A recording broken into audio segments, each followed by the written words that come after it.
Now let's take you to the Middle East. And Sabreen al-Sakani was a newborn baby who became a symbol of life and survival amid all the death and destruction in Gaza. She was rescued from her dying mother's womb after an Israeli airstrike on the family home. Israel says it was targeting Hamas. Pictures were broadcast around the world of the chaotic scenes last Sunday when doctors used a hand pump to push air into Sabreen's lungs and get her into an incubator. Today, though, news that the baby has now died. She's been buried alongside her mother, father and 3-year-old sister.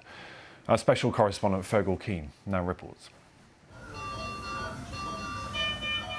In this fragile form, a tiny pulse of hope.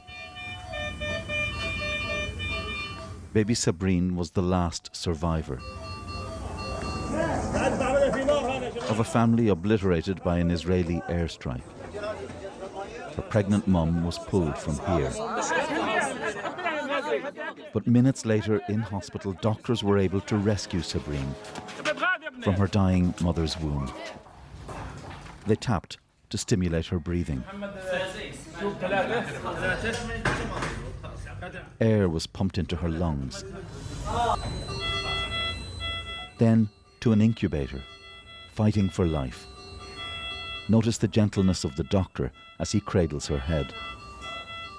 Relatives watched over the newborn. Paternal grandmother Ahlam planned to take care of the orphaned baby. I will raise her in the best way. She's the memory of her dad. I hope that God gives her a long life. Sabreen fought to live. 2 days ago, briefly opening her eyes. 24 hours later, her condition still critical. Baby Sabreen lost her struggle.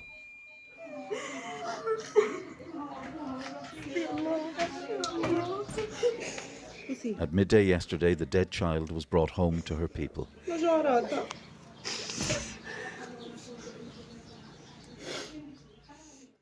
Sabreen was buried alongside her mother, after whom she was named, her father Shukri, and 3-year-old sister Malak.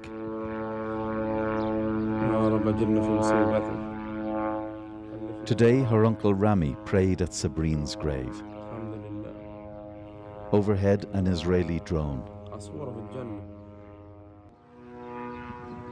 The loss that changed everything for this family changes nothing in the war. This girl left a mark on everyone's heart. She moved the whole world. To me, Sabreen was the living legacy of my brother, the only survivor of the massacre. She was my soul. This is why I call her my soul. Sabreen al-Sheikh of Rafah, Gaza, lived for 5 days. Fergal Keane, BBC News, Jerusalem.